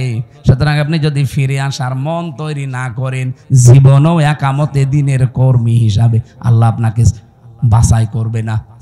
আল্লাহু ইয়াজতাবি ইলাইহি মাইয়াশা, আল্লাহ পাক বলেন আমি নির্বাচিত করি, আমি বাছাই করি, আমি তাকে নির্ধারণ করি, তাকে পছন্দ করি, তাকে এই মানুষটাকে আমি আল্লাহ আমার নিজের দিনের জন্য, দিন কায়েমের জন্য পছন্দ করে রাখি। যখন দেখি ওয়াহদি ইলাইহি মাইয়ুনিব, ওই লোকটা আমার দিকে ফিরতে চায়। আপনার মনই যদি না থাকে, আল্লাহর কথায় আপনার মন তৈরি হয় না, হামসার কথাই হবে। মনটা আগে তৈরি করেন। আজ বাংলাদেশে 92% মুসলমানের সবাই এ দেশে ইসলাম কায়েম হোক চাই না। আমি আগস্টের 5 তারিখের আগে একটা জরিপ পেয়েছিলাম, মাত্র 100 জনের 15 জন বলতো আমরা এই দেশে ইসলাম কায়েম চাই। তার ভেতরে এই মীর সাহেব একজন হয়তো। আপনি জিজ্ঞাসা করে দেখেন, আপনি চান না রাষ্ট্রে ইসলাম কায়েম হোক? এরকম মাত্র মানুষ মাত্র সারা বাংলাদেশ মিলে 100 জনের 15 জন। অথচ এই 9 মাসের ব্যবধানে আপনি এই যে এপ্রিল চলছে, আজকে মে মাস না, আজকে 3 তারিখ, এপ্রিলের আমার মনে হয় 29 তারিখের একটা রিপোর্ট পেয়েছিলাম। এটাই যে মাইক্রোসফট দিয়েছে, এটা খ্রিস্টানরা 227টা দেশ নিয়ে তারা এই রিপোর্ট পেশ করেছে। বাংলাদেশ নিয়ে একটা রিপোর্ট এই খ্রিস্টানরা দিয়েছে। এই মাত্র 9 মাসে বাংলাদেশ যে চেঞ্জ হয়েছে, এই দেশে এখন 15 জন না 100 জনের 77 জন মানুষ চাচ্ছে এদেশে ইসলাম কায়েম হোক। 77 জন চলে গেছে, আর কিছুদিন যেতে দেন। আমার তো মনে হচ্ছে যেভাবে দাওয়াতি কাজ চলছে সারা বাংলাদেশে, কুষ্টিয়াতে কয়েকদিন আগে আমার নিজের পাশের ইউনিয়নে 4000 মানুষ একামতে দিনের কর্মী হওয়ার জন্য একবার শপথবদ্ধ হয়েছে। কোরআনে কারিমে পড়েছিলাম 1500 বছর আগের আয়াত, ইযা জা নাসরুল্লাহি ওয়াল ফাত, যখন আল্লাহর সাহায্য আসবে তখন আপনি বিজয় দেখতে পাবেন। আর বিজয় আসলে আপনি প্রথম নাম্বারে দেখবেন ওয়ারাইতান নাসা ইয়াদখুলুনা ফি দীনিল্লাহি আফওয়াজা, দলে দলে পালে পালে মানুষ ইসলামে প্রবেশ করছে। প্রশ্ন আসতে পারে, ওরা তো মুসলমান, আবার ইসলামে আসলো কি করে? না, যারা আল্লাহর দিন কায়েমের জন্য, আল্লাহর আইন কায়েমের জন্য চেষ্টা করে না, এগুলো মুসলমান হতে পারে না। কারণ এই আদেশ শুধু আল্লাহ হামজাকে দেয়নি, শারা আলাকুম মিনাদ-দ্বীন মা ওয়াসসা বিহি। ওয়াসসা মানে কি? ওয়াসসা মানে নরমাল কোনো বিষয় না। আপনি যারা আরবি অভিধানগুলো ভাঙতে পারে তাদের জিজ্ঞাসা করে দেখেন। অস মানে শক্তিশালী নির্দেশ। আল্লাহ বলেন আমি নির্ধারিত করে দিলাম শারআ লাকুম মিনাদ-দ্বীন, তোমাদের সবার জন্য একটা দিনকে, জন্য দিনের আগে আলিফ লাম আছে। এ পৃথিবীতে বহু দিন আছে, সব দিনকে আল্লাহ নির্ধারিত করেননি, একটা দিনকে মাত্র নির্ধারিত করে দিয়েছেন, তার নাম দিনের নাম যা ইসলাম। আপনি কোথায় পেলেন? 4500 দিন চলছে এখন দুনিয়ায়। আমি দিনের অর্থ মোটামুটি 10টা লিখেছি কোরআন শরীফ থেকে, আমার কাছে 10টা পারফেক্ট মনে হয়। দিন মানে কিয়ামত, এটা সূরা ফাতিহার 3 নম্বর আয়াতে আছে মালিক ইয়াউমিদ্দিন। 2 নম্বরে আনুগত্য, সূরা আলে ইমরানের 83 নম্বর আয়াতে আছে আফা গায়রা দীনিল্লাহি ইয়াবগুন। 3 নম্বরে জীবন ব্যবস্থা, সূরা মায়েদার 3 নম্বর আয়াতের মাঝের অংশে আছে আল ইয়াউমা আকমালতু লাকুম দীনাকুম। 4 নম্বরে রাষ্ট্রীয় আইন, এটা সূরা মুমিনের 26 নম্বর আয়াতে আছে। 5 নম্বরে ইবাদত, সূরা রুমের 30 নম্বর আয়াতে আছে। 6 নম্বরে মুখ ফেরানো, এটা সূরা নেসার 125 নম্বর আয়াতে আছে। 7 নম্বরে বিপ্লব, এটা সূরা নসরের 2 নম্বর, ওই যেটা পড়লাম। দলে দলে পালে পালে মানুষ ইসলাম কায়েমের জন্য দেখবেন ঝাঁপিয়ে পড়বে। আমার পাশের ইউনিয়নে 4000 মানুষ, এতদিন তারা বলতো আমরা মানুষের আইন এই পৃথিবীতে কায়েম করতে চাই, এখন তারা সবাই ফরম পূরণ করে বলছে আমরা আল্লাহর আইন কায়েম করতে চাই। এখন আমাকে বলেছে এই 4000 মানুষকে খাবার দেওয়া লাগবে, অসুবিধা নেই, টাকা তো সারা দেশ থেকে দেবে মানুষ, আমি নিয়ে যে ঢালবো। 60 নম্বরে পেয়েছে চিরন্তন বিধান, এটা সূরা শুরার 13 নম্বর আয়াত, যেটা শারআ লাকুম মিনাদ-দ্বীন চলছে। 9 নম্বরে সমস্ত ইজম লিযহিরাহু আলাদ-দ্বীনি কুল্লিহি, এটা সূরা সফের 9 নম্বর আয়াত। 10 নম্বরে পেয়েছি স্থায়ী শান্তি, এটার মাঝে যেটা আছে আনাকিমুদ্দিন ওয়ালা তাতাফাররাকু ফি। আমার এই ছোট্ট মাথায় যদি এতগুলো দিন সম্পর্কে কোরআনে থাকে, মীর সাহেবের মতো বড় বড় মাথা যাদের তো আরো আছে। তাহলে আল্লাহর বিজয়, সাহায্য আসলে বিজয় আসবে, এ গ্যারান্টি কার? আর বিজয় আসলে তার নমুনা চিহ্ন সিমটম কি? দলে দলে পালে পালে আফওয়াজা, মানে দলে দলে ফি দীনিল্লাহি, আল্লাহর দিনের ভেতরে। এই যে দিন মানে জীবন ব্যবস্থা, জীবন বিধান, রাষ্ট্রীয় আইন, কতগুলো বললাম না? আল্লাহর জমিনে আল্লাহর দিন কায়েম করা, এটা যদি কারো কাছে রাজনীতি মনে হয়, কারো কাছে ধর্ম ব্যবসা মনে হয়, আপনার কাছে দুনিয়ার কাজ মনে হয়, মনে করেন আমি এইটাই জীবনের আসল কাজ মনে করি। কারণ দিন কায়েম নেই, এই জন্যই ডাকাতি হচ্ছে, এই জন্যই চুরি হচ্ছে, এই জন্যই ছিনতাই হচ্ছে, এই জন্যই ঘুষ চলছে, এই জন্যই ডাকাতি চলছে, জেনা চলছে। 4 বছরের আসিয়া পর্যন্ত বাদ যাচ্ছে না। কথা বলে না কেন? একটা নাজিল হয়েছে কখন? আলেমদের জিজ্ঞাসা করেন। মক্কার জীবনে, মক্কার জীবনটা 4 ভাগ। প্রথম 3 বছর কষ্ট, এরপরে আরো 5 বছর আরো কষ্ট, এরপরে আরো 3 বছর আরো কষ্ট, এরপরে আরো 2 বছর আরো কষ্ট। আপনি 4 ভাগে মিলিয়ে দেখেন ইসলামের ইতিহাস থেকে, এই 4টা ভাগ করলে নবীজির জীবনের সর্বশেষ যে পয়েন্টটা আছে সেই পয়েন্টে কিন্তু আয়াতটা নাজিল হয়। আল্লাহর নবী কষ্ট করেছিলেন সব মিলে কত বছর? 13। বলেন বলেন। 3 বছর আর 5 বছর কত হয়? এরপরে 2 বছর, এরপরে 5 না, এরপরে 3, এরপরে 3। প্রথমে 3, এরপরে 5, এরপরে 2, এরপরে 3। এই 13টা বছর তিনি কষ্ট করে, এই এদিকে তাকায়, 13 বছর কষ্ট করে শেষ হয়ে যায়নি। 13 বছরের পরে উনি 10 বছর এইটা দিয়ে রাষ্ট্র চালিয়েছিলেন। আমি হিসাব করে মিলিয়েছি, এই বাংলাদেশে অলরেডি আমরা কষ্ট স্বীকার করে ফেলেছি মক্কার এই জীবনের মতো 15 বছর। এই কথা বলুন, অলরেডি 15 বছর আমাদের চলে গেছে কষ্ট স্বীকার করা, মক্কার জীবনের মতোই পার করেছি। আপনি দেখেছেন না কত পক্ষপাতিত্ব ছিল? এমনিতেই কোটা আন্দোলন শুরু হয়েছিল, দেওয়ালে পিঠ থেকে গেছে তাদের। আমি আর এই ভাই 3জন অনার্স মাস্টার্স করে একেবারে একই রেজাল্ট, শুধু আমাদের দলীয় পরিচয়ের কারণে জায়গা মতো আমারে উঠতে দেবে না। কি এরকম ছিল না দেশে? ওনার দলীয় পরিচয়, উনি ছাত্রলীগের কর্মী, চাকরি হয়ে যাবে। আমি শিবির করি, আমার কোনো চাকরি তো দূরের কথা, রাজাকারের বাচ্চা বলে পেছনে ঠেলে দেবে। এটা শুরু হয়নি, উনি বিএনপি করে, এই জন্য ওনারে গুম করে দেবে। আমার রিমান্ডে যেদিন 8 দিন চলে মাটির নিচে, আমি দেখেছি ছাত্র দলের এক ভাইকে, চট্টগ্রামে বাড়ি, ওনার নিয়ে এই নখগুলো তুলছিল।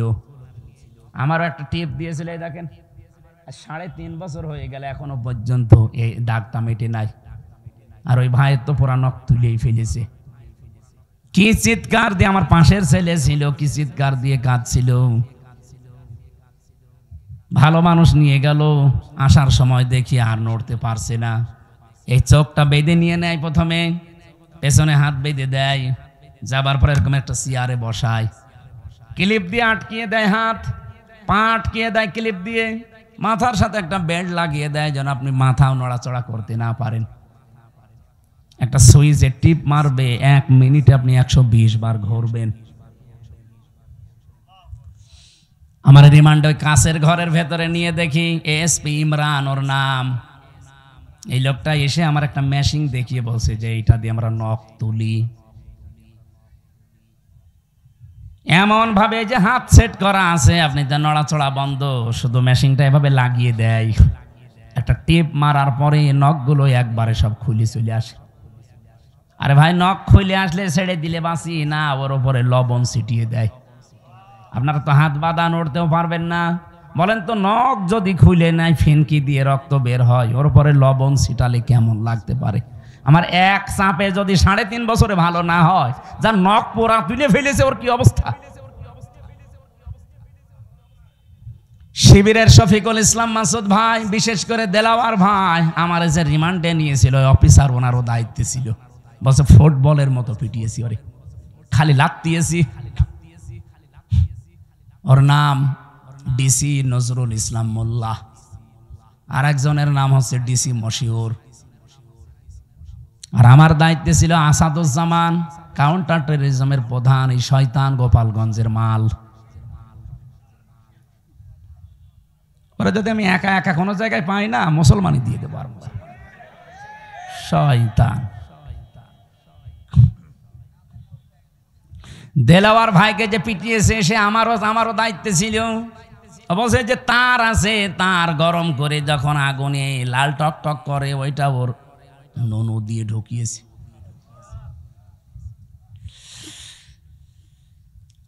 ওনার লজ্জাস্থান নষ্ট হয়ে গিয়েছিল, পরবর্তীতে চিকিৎসার মাধ্যমে আল্লাহ আবার ফেরত। এটা সূরা নেসার 58 নাম্বার আয়াতে পাবেন। আর এটা প্রতিষ্ঠা করার জন্য কি কি করা লাগবে আল্লাহ সেইটাও দিয়েছেন। ইন্নাল্লাহা ইয়া'মুরুকুম আন তুআদ্দুল আমানাতি ইলা আহলিহা। তোমাদের যাবতীয় আমানত আল্লাহর নির্দেশ, যত আমানত আছে সব তার প্রাপকের কাছে পৌঁছিয়ে দাও। তাফসির যারা পড়তে পারে তাদেরকে বলছি, বাড়ি যে মেলাবেন, তাফসিরে মারেফুল কোরআনে আমানাত, এখানে ভোট লেখা আছে। আপনি যে দেখবেন 9টা অর্থ লেখা আছে। ভাই আমার মনে আছে, আমি আগে মতো এই জন্য তো তা আদায়ের মাহফিল নিতে চাই না, সাথা এগুলো নিতে চাই না, তো এই কারণে আগামীতে মাহফিল আদায় করা যেখানে এসব সমস্যা আছে আমার নিয়ে আনবেন না। একটা বিষয়, একটা গুরুত্বপূর্ণ বিষয়, এটা ক্লিয়ার না হলে শেষে সকালবেলা তো নিজেরাই ফতোয়াবাজি করবে না। এত কষ্ট করে নিয়ে আসলাম, কি বলে গেল, কি বলে গেল, মানে আপনি টের পাচ্ছেন কি বলছি? চালানে বারবার 3টা চিঠি দিল, সভাপতি মিলে, ভাই মিলে, উনি মিলে, এত চিঠি দিলে আমার তো মাথায় যা আছে সব তো ভুলে যাবো। নেন আপনার আগে টাকা তুলে নেন। যারা যাচ্ছে ভেতরে যা যা এনেছেন এই মসজিদের উন্নয়নের জন্য চাচ্ছে, দয়া করে একটু হাত খুলে দিয়ে দেন, এরপর আমরা আরম্ভ করছি। কই লোকজন কই? হ্যাঁ, যা এনেছেন একটাও যেন বাড়ি নিয়ে যান না, ভাড়া বাদ দিয়ে সব দিয়ে যান। ভুলে যাই আমি। এই মেয়েদের ওপর একটা বই লিখেছিলাম জেলখানায় বসে বসে, ওরা তো লিখতেও দেয় না। ফাঁসির কন্ডেম ছেলে, বহু কষ্ট করেছিলাম, দাম্পত্য জীবনের সমস্যা এবং তার সমাধান, এটা মেয়েদেরকে পড়াবেন। 120 পৃষ্ঠা করেছি। আর এটা শিক্ষিত মানুষদের জন্য, সৃষ্টি নিয়ে, এটা সবার জন্য না। যারা শিক্ষিত মানুষ আছেন এটা নিলে কাজে লাগবে আপনার। যদি পারেন এই 2টা নিয়েছেন, ওই গাড়িতে মনে হয় কোন জায়গায় আছে জানো, এই লোকজন কয় গো আপনাদের? কে একটা লোক তো দেখি না। আপনাদের সময়কে 15 মিনিট দেবো আমি, 2 মিনিট খালি সময়গুলো। এখন 1 ঘন্টা 1.5 ঘন্টা চলছে, আর তাড়াতাড়ি করেন। এই ওইটা চলে যাচ্ছে মানে? ও আপনি টাকা তুলবেন, তোলেন তাড়াতাড়ি করেন। সে হোসাইন কই? হ্যাঁ কনে চলে গিয়েছে, এসে টাকা তোলা আমি পারি? ও সাঁতারে নিয়ে এসে লাভ কি আমার? টাকা তোলার সব দায়িত্ব আমার দেয়, আমি যেটা পারি না এটা আমার দেন কেন? এত তথ্য লিখে নিয়ে আসলাম এই আয়াত সম্পর্কে, এখনো মনে হয় 20 পৃষ্ঠা আমি লিখেছি এই আয়াত নিয়ে। এত কথা লিখে আছে, সব তো বলা লাগবে না? না মাইক নেন, আপনার হাতে নেন। জানি না ভাই, টাকা তুলতে হলে হাওয়া দেওয়া লাগে, হাওয়া পাবো কোথায়? দেন আপনি হাওয়া পারলেন। সম্মানিত ভাইয়ের আমার, সত্যি আজকের এই আয়োজন আমাদের মোহতারাম মুফতি আমির হামজা ভাই স্যাক্রিফাইস করেছেন আমাদেরকে একটু সময়। তো আপনার মুহূর্তের মধ্যে যে আপনারা যারা ব্যাগ নিয়ে আছেন তাদের কাছে আপনারা দিয়ে দেন, যার যার কাছে যা আছে দিয়ে দেন। কারণ হচ্ছে এই আয়োজন আসলে সহজ বিষয় নয়, এই জন্য একটা গুরুত্বপূর্ণ খরচ। এরপরে মসজিদের উন্নয়ন কল্পে যেহেতু জালসা, সে কারণে আপনারা কেউ মাহরুম করবেন না। মেহেরবানি করে আপনারা সবাই আল্লাহর ঘর বাইতুল্লাহর জন্য আপনারা সবাই পকেটে হাত দিবেন এবং আপনাদের এই যে কাছে যে ব্যাগ যাচ্ছে, ব্যাগে আপনারা দিয়ে দেন, মুহূর্তের মধ্যে দিয়ে দেন। কারণ মোহতারামের তারা আলোচনার শেষ প্রান্তে এসেছেন, সুতরাং গুরুত্বপূর্ণ পয়েন্ট তিনি আপনাদের কাছে বলেই বিদায় নেবেন। এই জন্য আপনারা কেউ উঠা বসা করবেন না, কেউ চলে যাবেন না। সম্মানিত উপস্থিতি, আসলে আজকের এই আয়োজনের অনেক খরচ, কর্তৃপক্ষ অনুরোধ করেছেন, সেই কারণেই মোহতারাম আপনাদের কাছে নিবেদন রেখেছেন, মুহূর্তের মধ্যে আপনারা সবাই দিয়ে দেন। আসসালামু আলাইকুম ওয়া রাহমাতুল্লাহ। একটু তাড়াতাড়ি করেন ভাই। সুবহানাল্লাহ আলহামদুলিল্লাহ লা ইলাহা ইল্লাল্লাহ, সুবহানাল্লাহ আলহামদুলিল্লাহ লা ইলাহা সুবহানাল্লাহ আলহামদুলিল্লাহ লা ইলাহা ইল্লাল্লাহ। আপনাদের লোক কি বেরিয়েছে?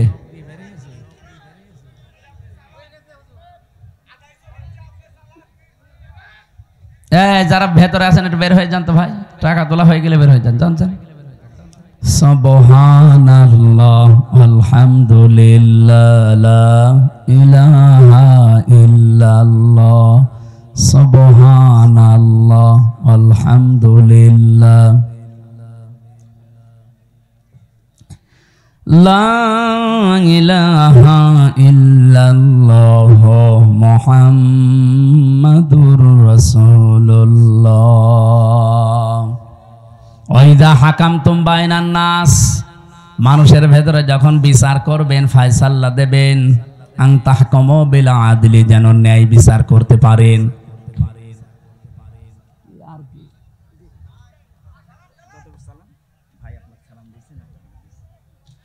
আপনাদের প্রধান অতিথি যিনি নাকি প্রধান পৃষ্ঠপোষক, বাংলাদেশ জামাত ইসলামী কর্তৃক মনোনীত এই আসনের এমপি প্রার্থী, আপনাদের মাটি এবং মানুষের সন্তান ডাক্তার আব্দুল বারী 40,000 টাকা পাঠিয়েছেন। না 4,000? ও বাবা, গরিব মানুষ নাকি? আল্লাহ যেন তার এই টাকা কবুল করেন, বলেন আমিন। হ্যাঁ, আগামীতে 40 না 40 লক্ষ টাকা দেবে আপনাদেরকে ইনশাআল্লাহ। টাকা দেবে কি করে? টাকাকে উপায় করা গিয়েছে 15 বছরে, সব ওদের টাকা সব এখন বাইরে।